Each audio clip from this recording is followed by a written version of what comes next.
श्री गणगणपति नमः। श्री गणेश की वंदना कर, दिन के स्वामी सूर्य देव की आराधना कर, इष्ट देव का ध्यान धर, गुरुजनों को नमन कर, अभिनंदन करते हैं आपका आज के दैनिक पंचांग में। यह आपके लिए नित्य प्रस्तुत हुआ करता है और इसमें डेटा जो भी प्रयुक्त हुए हैं दृक पंचांग से लिए गए हैं, छवि तथा ध्वनि गूगल से ली गई है और यह प्रस्तुति आप तक यूट्यूब के माध्यम से हम सफलपूर्वक पहुंचा पाने में समर्थ। माह की अंतिम तारीख और साप्ताहिक अवकाश का दिन रविवार। तो चलिए दैनिक पंचांग के प्रस्तुति से संबंधित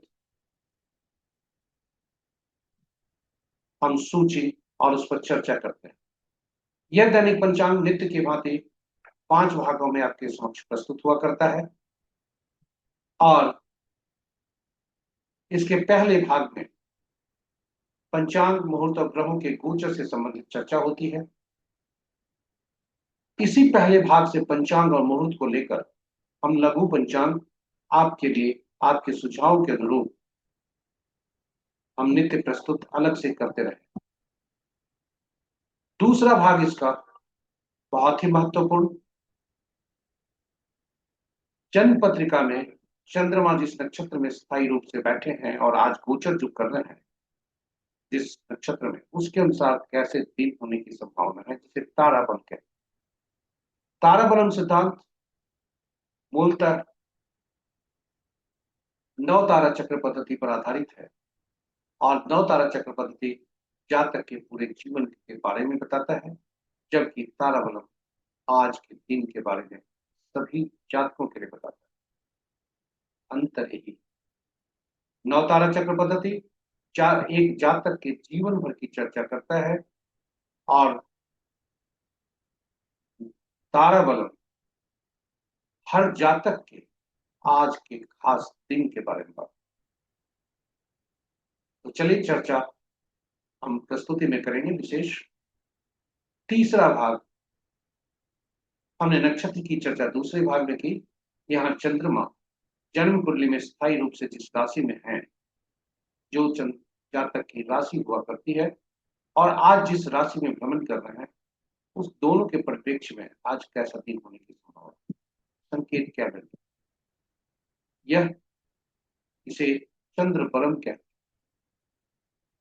चौथा भाग चौघड़िया ज्योतिष से संबंधित है कि जो चौघड़िया मुहूर्त भी इसे कहा जाता है, काफी उपयोगी है क्योंकि यह दैनिक कार्य से लेकर विशेष कार्यों तक के मुहूर्त यह बताता है। काफी सटीक होते हैं इसके परिणाम, इसलिए चर्चा चौघड़िया पर चौथे भाग। पांचवा और अंतिम भाग अंक ज्योतिष से, अंकों की हम महत्ता देखते हुए जीवन में अंक असंतुलित हुए तो हमें परेशानियां ज्यादा होती हुआ करती है, इसलिए अंक ज्योतिष पर संक्षिप्त चर्चा करते हुए आज अंक ज्योतिष के अनुसार कैसा दिन रहने की संभावना है, यह विभिन्न मूलांक वाले व्यक्तियों के साथ विभिन्न तिथियों को जन्मे जातक को 9 भागों में बांटकर 1 से 9 अंक तक और आज का जो भाग्यांक है उससे संबंध रखकर आज का दिन कैसा होगा, यह हम प्रस्तुति में जाते हैं। तो चलिए अब आपके पास हम ले चलते हैं दैनिक पंचांग की तरफ, लेकिन इसके पहले जो पंचांग हुआ करता है, जो शुभ और अशुभ मुहूर्त का हमारे पास हम पंचांग से जानते हैं, पंचांग की महत्ता कहीं उससे अधिक है। आइए थोड़ी देर के लिए पंचांग की महत्ता को जानते हैं, जो हमारे लिए काफी ज्ञानवर्धक और उपयोगी हो सकता है। पंचांग केवल शुभ और अशुभ मुहूर्त जानने का माध्यम नहीं है, यह व्यक्ति के निर्णय क्षमता को सुदृढ़ करता है, आत्मबल बढ़ाता है। पंचांग प्रकृति और ब्रह्मांड की ऊर्जा के साथ संतुलन स्थापित करने में सहायक होता है, जिसके फलस्वरूप हम सबके जीवन में शांति, समृद्धि और सकारात्मकता का संचार होता है। अतः पंचांग का अनुसरण करके हम अपने जीवन को अधिक सफल और समृद्ध बना सकते हैं। चलिए, आइए पंचांग के जीवन में अहम भूमिका को देखते हुए, उसकी महत्ता को देखते हुए, हम सब पंचांग का अनुसरण करके अपने जीवन में शांति, समृद्धि और सकारात्मकता का संचार सुनिश्चित करते हुए अपने जीवन को अधिक सफल और समृद्ध। अनुरोध है कि प्रस्तुत करें आप इस प्रस्तुति को अपने अनुरोध है कि इसे साझा करें प्रस्तुति को अपने मित्रों, परिजनों, शुभेच्छुओं के संग, ताकि वे भी पंचांग का अनुसरण करके अपने जीवन में शांति, समृद्धि और सकारात्मकता का संचार सुनिश्चित करते हुए अपने जीवन को अधिक सफल और समृद्ध बना सकें।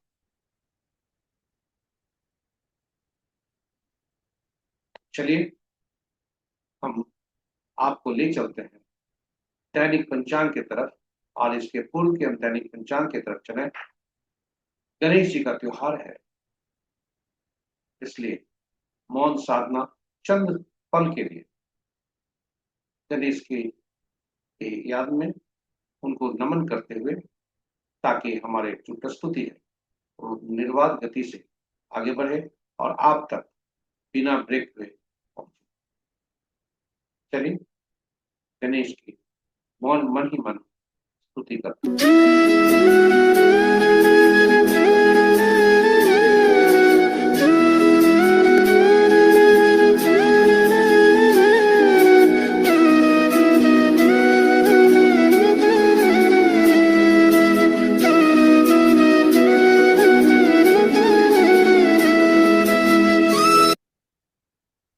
स्वागत है आपका आज के दैनिक पंचांग में। आज का दिनांक 31 अगस्त 2025, माह भाद्रपद, पक्ष शुक्ल, शाका संवत 1947 विश्ववसु, विक्रम संवत 2082 कलायुक्त और कलयुग का 5126वां वर्ष। आज का सूर्योदय 5:29 पर, सूर्यास्त 6:10 पर, sunrise at 5:29 AM and sunset at 6:10 PM। आज का दिशा शुल्क पश्चिम है, फिर भी इस दिशा में यात्रा करने को बाध्यता हुई तो घी या दलिया का सेवन कर यात्रा कर और यात्रा में शुभ करता है। पंचांग के पांचों अंक: वार रविवार, तिथि देर रात्रि 0:57 तक अष्टमी जो जय तिथि के अंतर्गत आता है, उसके बाद नवमी जो रिक्ता तिथि के अंतर्गत आता है। नक्षत्र अपराह्न 5:27 तक अनुराधा, उसके बाद ज्येष्ठ। योग अपराह्न 3:59 तक वैधृति, उसके बाद विष्णु। करण दिन के 11:54 तक मिष्टि भद्रा, उसके बाद पौ। और तुरंत बता दें, करण दिन के 11:54 तक मिष्टि भद्रा, उसके बाद देर रात्रि मध्य रात्रि कहें 0:57 पौ, उसके बाद पाला। तो ये रहे पंचांग के पांचों। महत्वपूर्ण मुहूर्त में जाने के पूर्व भोलेनाथ को नमन करते हैं और देखते हैं कि भोलेनाथ का वास कहाँ है और आज भोलेनाथ कैसा फल दे रहे हैं। तो चलिए चलते हैं भोलेनाथ की तरफ। ओम नमः शिवाय। ओम नमः शिवाय। आज जब तक शुक्ल पक्ष अष्टमी है, तब तक भोलेनाथ शमशान पर है, जो कि शुभ नहीं है। उसके बाद नौमी तिथि आरंभ होने के बाद से भोलेनाथ गौरी के सानिध्य में होते हैं, जो शुभ करते हैं। जय भोलेनाथ। ओम नमः शिवाय।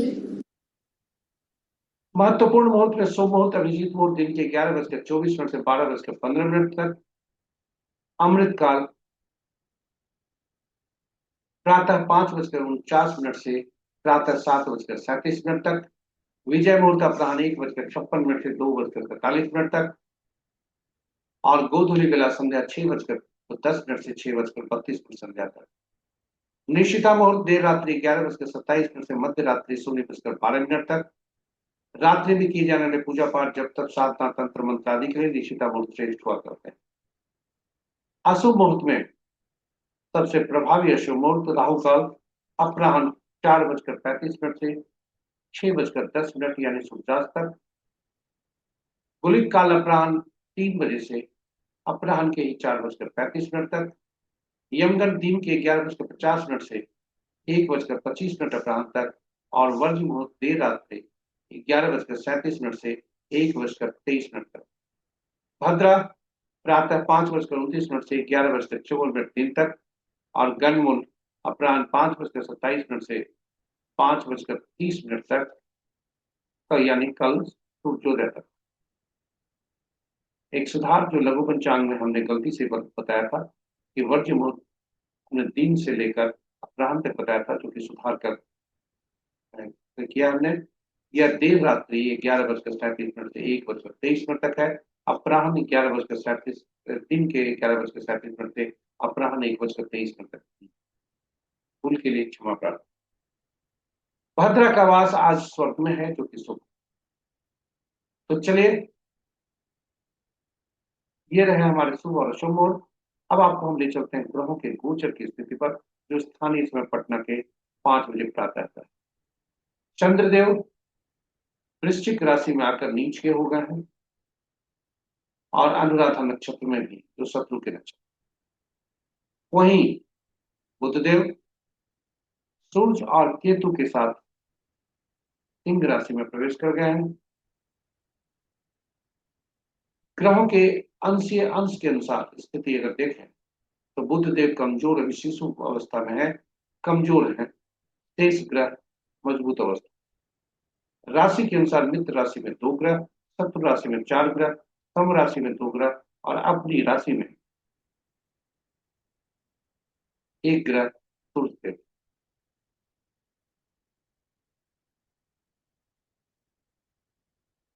किसी भी राशि का राशि परिवर्तन नहीं है, किसी भी ग्रह का आज राशि परिवर्तन नहीं है। सूर्य की राशि में सबसे ज्यादा ग्रह 3 ग्रह हैं। बुध की राशि में 2 ग्रह, और शुक्र की राशि में 0 ग्रह, कोई ग्रह नहीं है। और शेष ग्रहों की राशियों में 1 1 ग्रह।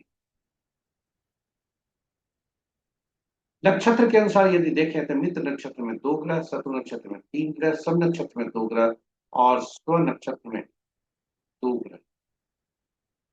अपने नक्षत्र में जो जो ग्रह हैं वे बृहस्पति देव और शनि देव।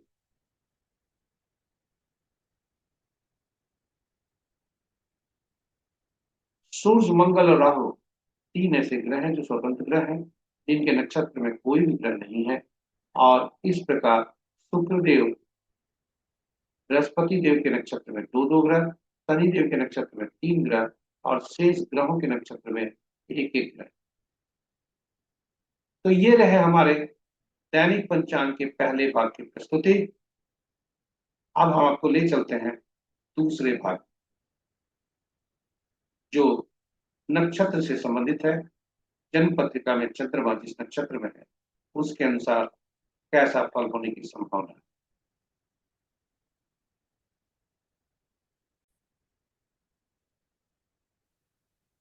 चंद्रमा स्थायी रूप से जो जिस नक्षत्र में है जन्म कुंडली में, वह तारा बलम के नीचे, जो रो में बहुत सारे नक्षत्रों के नाम है, वहां पर है। उसी तरह तारा बलम के सामने जो हॉरिजॉन्टल कॉलम्स है, उसमें जो नक्षत्रों के नाम है, चंद्रमा के आज के गोचर की स्थिति वह बताता है। तारा बलम इसका नाम है, और तारा बलम मूलतः चंद्रमा के गोचर से संबंधित है, और सभी जातकों से संबंधित है। यह मूलतः नवतारा चक्र पद्धति पर आधारित, और वह सिद्धांत है नवतारा चक्र पद्धति। ग्रहों के मन नक्षत्र हुआ करते हैं, ग्रह नक्षत्र के अनुसार फल देते हैं, ग्रह अपने अनुसार फल नहीं दे पाते।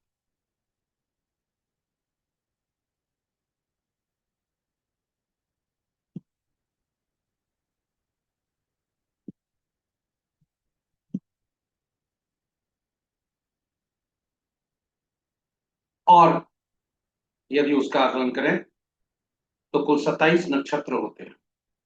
और ग्रह 9 ही होते हैं। इसलिए कौन से नक्षत्र किस ग्रह के फल देंगे या कौन से ग्रह किस नक्षत्र का फल पाएंगे, इसको निर्धारित करने के लिए 9 तारा चक्र पद्धति पर चलते हैं। और ग्रहों को नक्षत्र से जोड़ने के लिए या नक्षत्रों को ग्रह से जोड़ने के लिए 27 नक्षत्रों को 3 भागों में 3 श्रेणियों में रखी गई। पहला से 9वां तक एक श्रेणी में, 10वां से 18वां तक दूसरे श्रेणी में और 19वां से 27वां तक तीसरे श्रेणी। और ग्रहों को महादशा के क्रम में रखा गया, यानी केतु देव पहला ग्रह, शुक्र दूसरा, सूर्य तीसरा, चंद्रमा चौथा, मंगल पांचवा, छठा राहु, सातवां बृहस्पति, आठवां शनि और नौवां बुध। और हर श्रेणी में से पहला जो नक्षत्र हुए, यानी पहले में से पहला नक्षत्र, दूसरे श्रेणी में से 10वां और तीसरे में से 19वां नक्षत्र के स्वामित्व केतु देव को दिया गया, उनसे संबद्ध किया गया। उसी प्रकार दूसरा 11वां और 20वां नक्षत्र का स्वामित्व दूसरे ग्रह शुक्र को दिया गया और इसी क्रम में चलते हुए 9वां, 18वां, 27वां नक्षत्र का स्वामित्व बुध देव को गया। और यह सूची इस प्रकार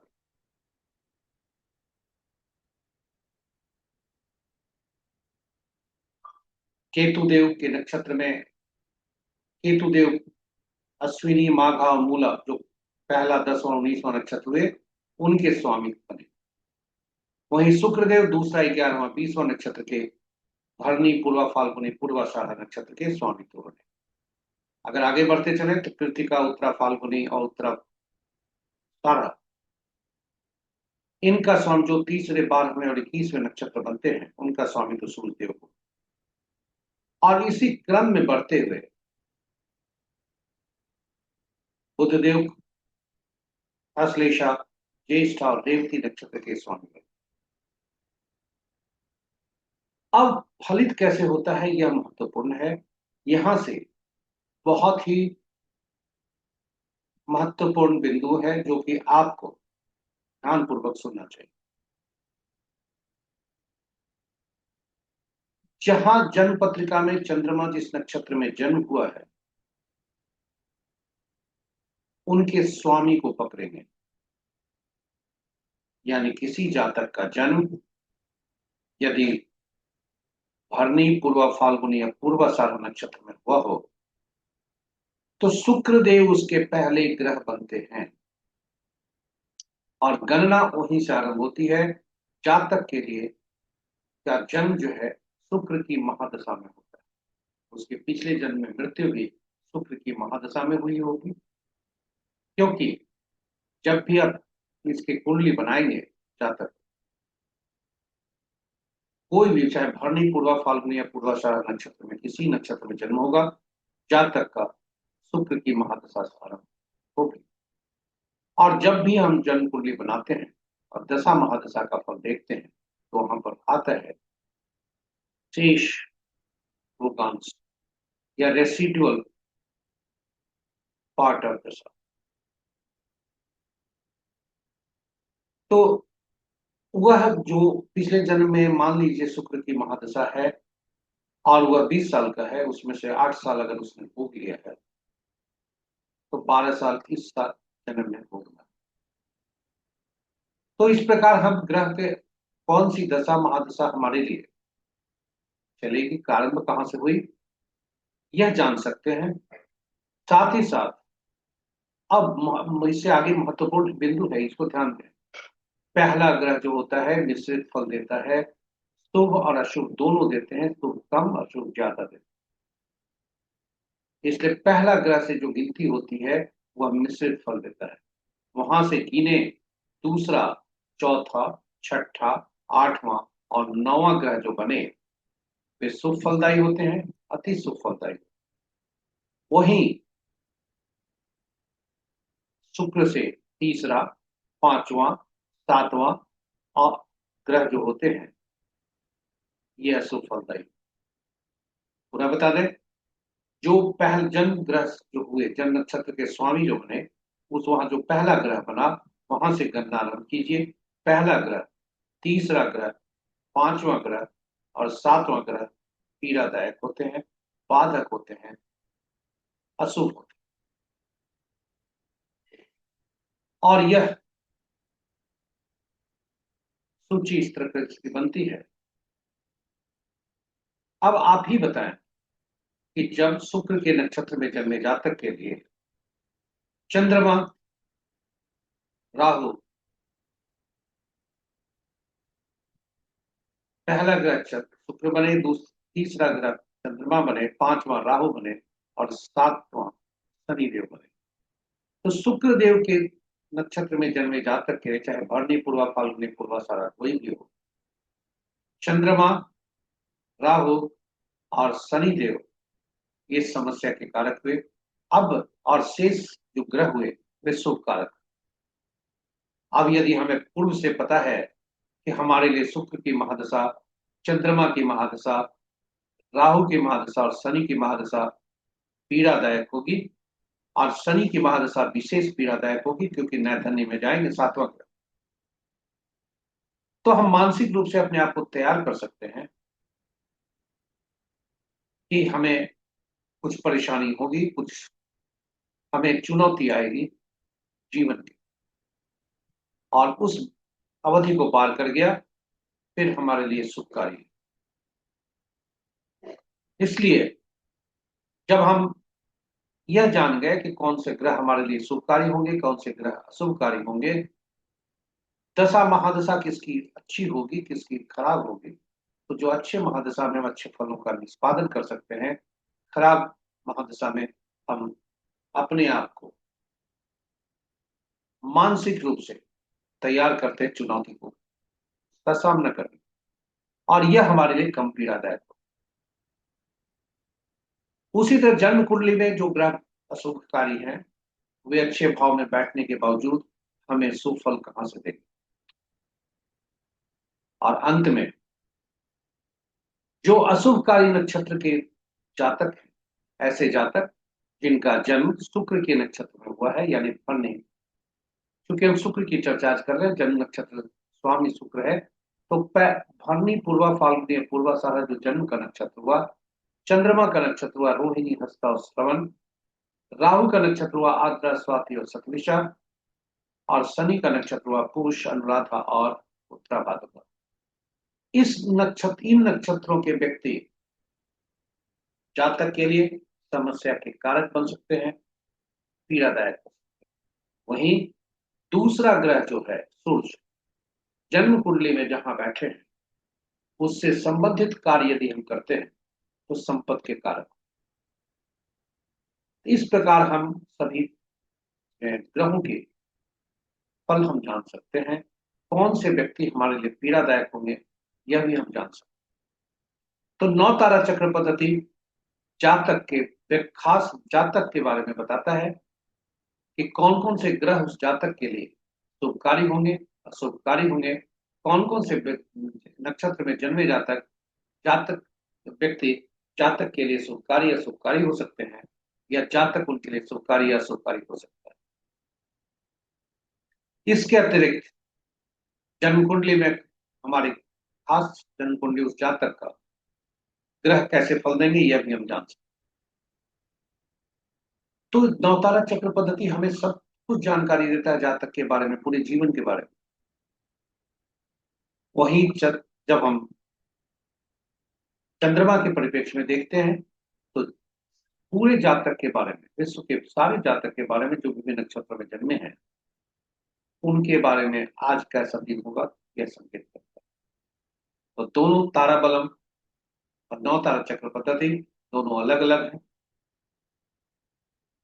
और इसलिए 9 तारा चक्र पद्धति पर हमने अलग से वीडियो रखा है, और यह प्रमाणित करने का कोशिश किया 9 तारा चक्र पद्धति में भगवान राम, मां सीता तथा पवन पुत्र हनुमान की कुंडली रखकर इनके आपस के संबंध कैसे थे 9 तारा चक्र पद्धति के अनुसार, जो कि वास्तव में इतिहास के पन्नों में और हमारी जीवा पर भी है, कि हमारे मन मस्तिष्क में भी है, इन तीनों के संबंध आपस में कैसे, और नवतारा चक्र पद्धति से ये सटीक, इसकी सटीकता प्रमाणित होती है। इसलिए आप इसे जरूर देखें, ज्ञान अर्जन करें और साझा करें अपने मित्रों, परिजनों तथा शुभेच्छुओं। तो चलिए आज इतना ही। अब हम चलते हैं आज का जो तारा बलम है वह क्या कहता है आज के दिन के बारे में। आज के दिन के बारे में चंद्रमा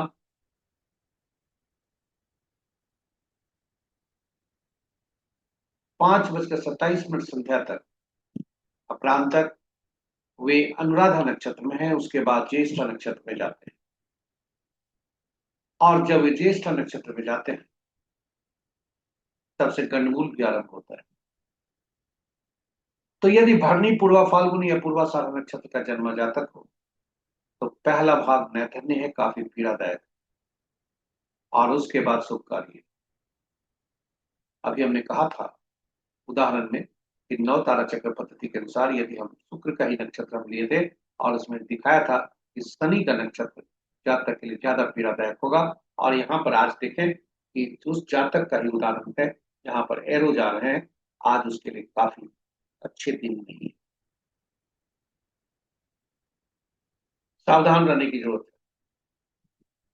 उसके बाद का जो समय है यानी 5:27 संध्या के बाद वह मित्र होता है, शुभ कार्य।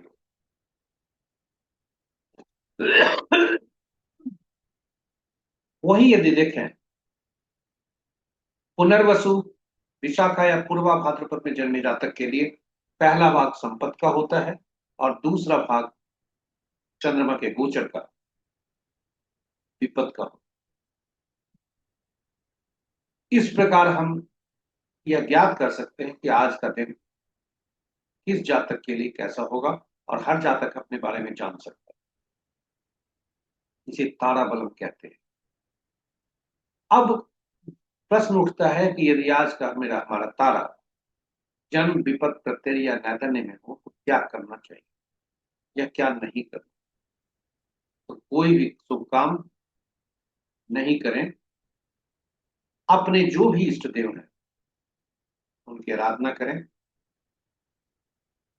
और कोई भी नया काम आरंभ न करें यदि जन्म, विपद, प्रत्यय और नैधन्य में आज का तारा आपका जा रहा है। उपाय के तौर पर बहुत से लोग उपाय पर ज्यादा जोर देते हैं, तो आपको बता दें उपाय पर न जाएं, जोखिम न लें,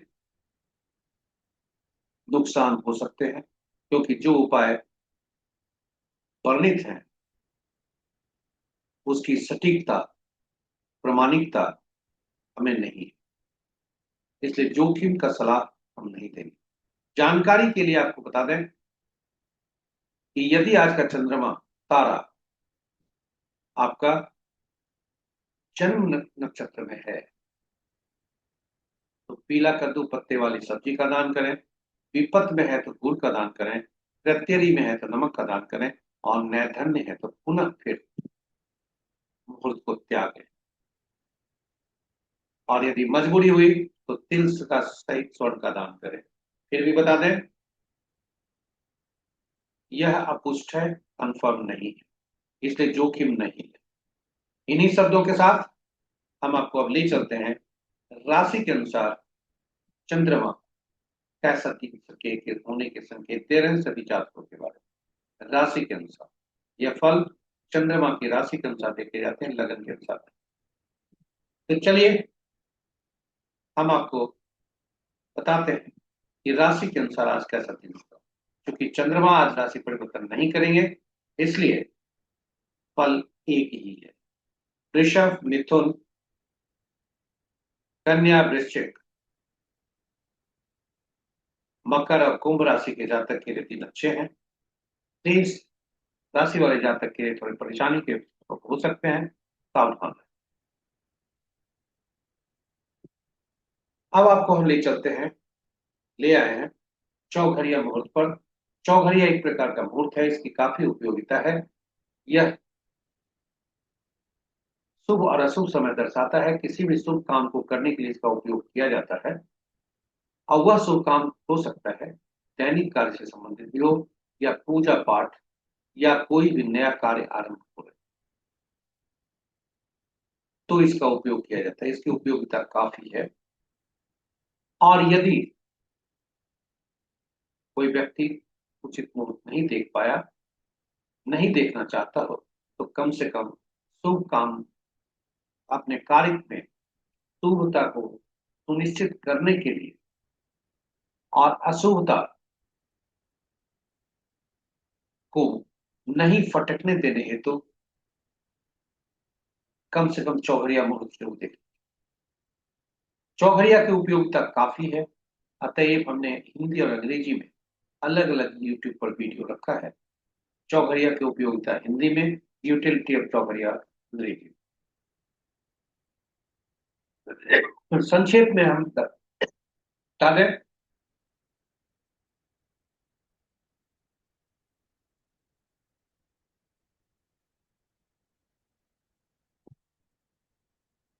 संक्षेप में बता दें, कुल 8 चौघड़िया दिन के होते हैं, 8 चौघड़िया रात के होते हैं।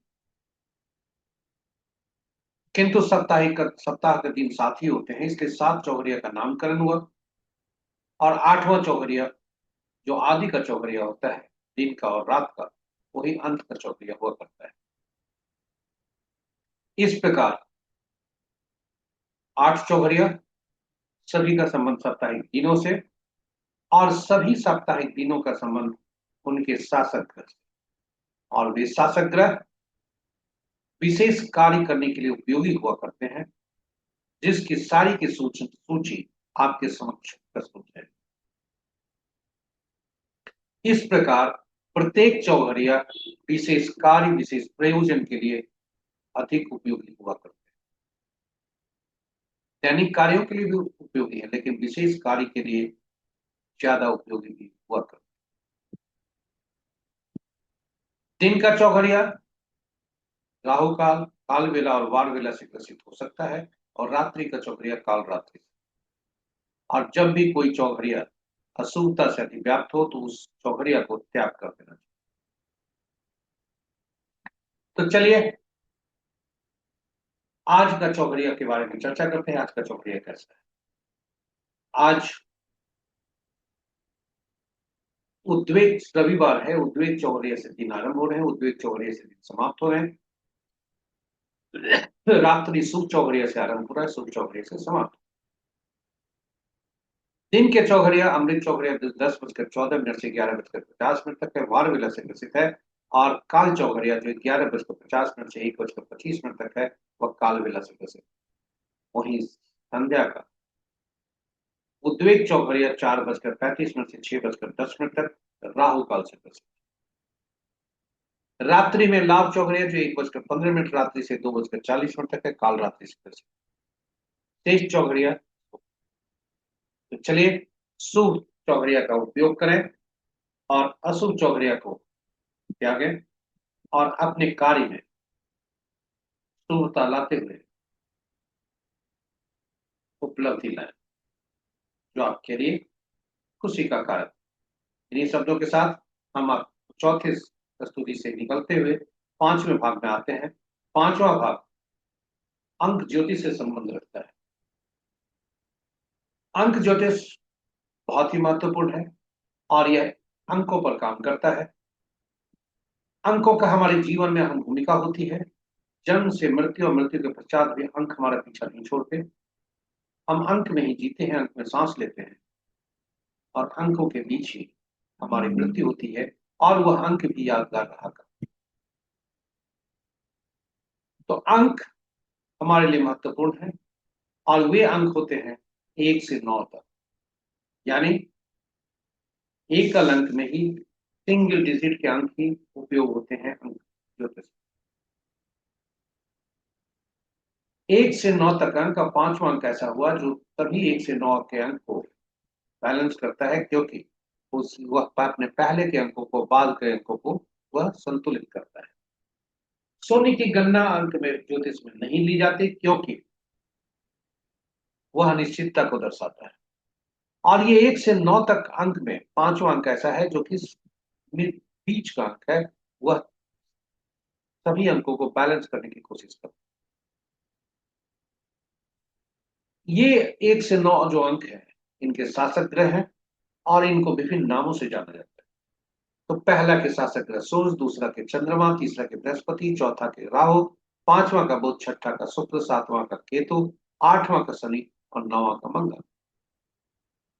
इनको अलग अलग नाम से जो पुकारा जाता है, एक को राजा के नाम से, दो को रानी या पार्टनर के नाम से, तीसरा को गुरु, चौथा को शरारती शरारती तत्वों से, झूठ बोलने वाले तत्वों से, पांच राजकुमार या कुमार, छठा मैत्री मंत्री या सुख देने वाला व्यक्ति, सातवां धर्मगुरु, ऐसा व्यक्ति जो जिसे आगे होने वाली घटनाओं का पूर्वाभास, आठवां अधीनस्थ कर्मचारी, हमसे नीचे के तबके के रहने वाले लोग,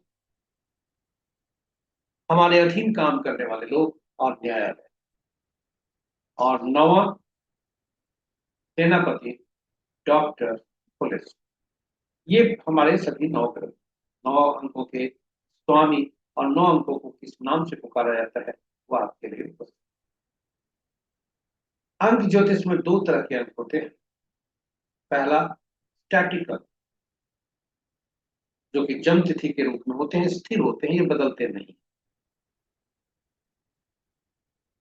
और दूसरा डायनेमिक अंक, जो बदलते हैं, जो हमारी कृति होती है। एक उदाहरण लिया जिसकी जन्म तिथि आज ही है, 31/8/1983, और आप देखें कि इनके जन्म का जो तिथि है 4 है, और भाग्यांक जो निकल कर आया है वह 6 है।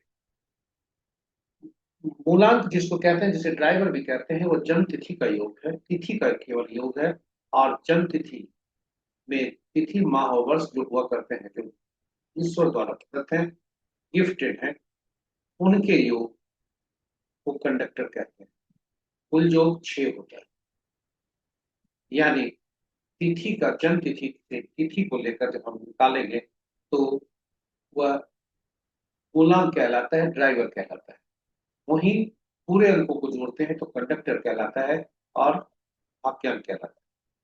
हम अपने जीवन में सफल बनने के लिए यह सुनिश्चित करते हैं कि मूलांक और वाक्यांक दोनों हमारे आपस में, यदि नहीं होता है तो कोई संतुलित अंक को खोजा जाता है, और वह संतुलित अंक हमारे डायनेमिक अंक जो होते हैं अपनी साथ। तो पहला डायनेमिक अंक जो होता है वह होता है नामांक। आप आश्चर्यचकित हो गए ना कि नामांक कैसे ये हो सकते हैं,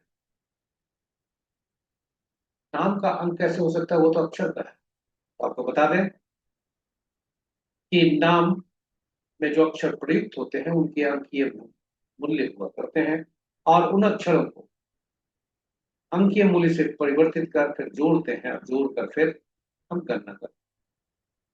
तो आज हमने जो व्यक्ति का कुंडली लिया है उसका नाम है हीरा, और पूरा नाम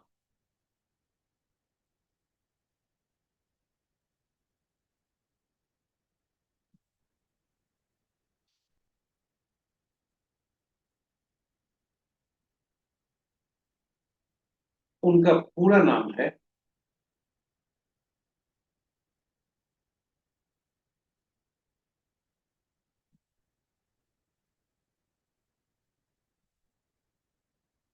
हम अभी जीवा पर नहीं है, ये श्री अरविंद केजरीवाल की पत्नी, इंडियन सिविल सर्वेंट में काम करती थी, अभी छोड़ दी। अब आप देखें इनका मूलांक 4 है, और नाम का पहला नाम को जो पहला भाग है उसका भी योग 4 होता है,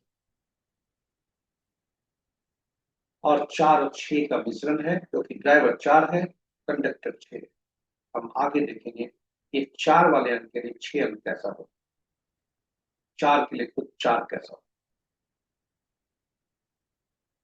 तो ये देखिए आपके सूची है, 4 अंक वालों के लिए 6 अंक शुभ होते हैं, कोई परेशानी नहीं, तटस्थ हुआ करते। लेकिन 4 अंकों वाले के लिए 4 अंक खुद आपस में दुश्मन हुआ करते। तो इनके नामांक यदि 8, 9, 4 या 2 पर जाते हैं तो इनके लिए समस्या का कारण। वहीं 5 के लिए अंक जो संतुलित होता है, 1 के लिए भी संतुलित है और 4 के लिए भी संतुलित है, शुभ हो सकता है। नाम तक सही ऊर्जा दे, इसके लिए सुनिश्चित करना जरूरी है कि मेरा मूलांक और भाग्यांक जो है उसके अनुसार नाम का जो पहला अक्षर हो वह शुभ। इन्हीं शब्दों के साथ आपके समक्ष सूची है जो विभिन्न जातकों का जो मूलांक है, भाग्यांक है, उस जातकों का जो नाम का पहला अक्षर हो नहीं हो, वह सूची आपके समक्ष उपस्थित। वहीं हर मूलांक और भाग्यांक वाले के लिए दुश्मन अंक कौन है, यह भी आपके समक्ष सूची उपलब्ध है। तो चलिए अब आपको हम ले चलते हैं आज के अंक ज्योतिष के अनुसार आज कैसा दिन। आज 31/8/2025 है। मूलांक 4 होता है, भाग्यांक 3 होता है। और आज की तिथि कुछ इस तरह से बताती है कि 3 अंक सभी अंकों से अच्छे तालमेल करके रखता है। एक से बहुत काफी मित्र है, अति मित्र है। 2, 3, 5, 7, 8 और 9 ये मित्र है। वही 3 अंक वालों के लिए 6 अंक दुश्मन अंक है और 4 अंक तटस्थ। तो इन मूलांक वाले जातकों के जिनका मूलांक 1, 2, 3, 4, 5, 7, 8, 9 होता हो, उनके लिए दिन आज अच्छे के संकेत है। 4 अंक वाले मूलांक वाले व्यक्ति के लिए सामान्य हो सकते हैं। वहीं 1, 2, 3, 5, 7, 8, 9 इनके लिए दिन शुभता के संकेत है, उत्तमता के संकेत। 4 अंक वाले जातक जिनका मूलांक 4 होता हो, जन्मतिथि 4, 13, 22, 31 को होता हो, वे सावधान रहें। तटस्थ संबंध है इनके, शुभ और अशुभ दोनों हो सकते हैं। इन्हीं शब्दों के साथ यह प्रस्तुति यहाँ पर समाप्त होती है। हमारे साथ बने रहे इसके लिए बहुत बहुत धन्यवाद। और यदि इस प्रस्तुति को आप पहली बार देख रहे हैं तो कृपया हमारे चैनल को सब्सक्राइब करना न भूलें। साथ ही साथ नोटिफिकेशन बटन भी दबा दें ताकि हमारे हर प्रस्तुति की सूचना आप तक पहुंच सके। इन्हीं शब्दों के साथ हम आपसे विदा लेना चाहते हैं। आपका दिन शुभ हो। अनुरोध है सभी नए पुराने सब्सक्राइबर से, इस प्रस्तुति को साझा करें अपने मित्रों, परिजनों तथा शुभेच्छुओं के संग, ताकि वे भी पंचांग का अनुसरण करके और अन्य जो प्रस्तुति है उन सब का अनुसरण करके अपने जीवन को सफल और समृद्ध बना सकें, अशुभता को दूर भगा सकें, शुभता को घर लाएं। इन्हीं शब्दों के साथ हम विदा लेते हैं आपके साथ। अब आपसे से कहीं दूसरी प्रस्तुति तक हम आपसे विदा लेते हैं। कल पुनः नई प्रस्तुति के साथ आपके समक्ष उपस्थित होंगे। तब तक के लिए हमें आज्ञा दें। नमस्कार। जय हिंद। जय सूर्यदेव।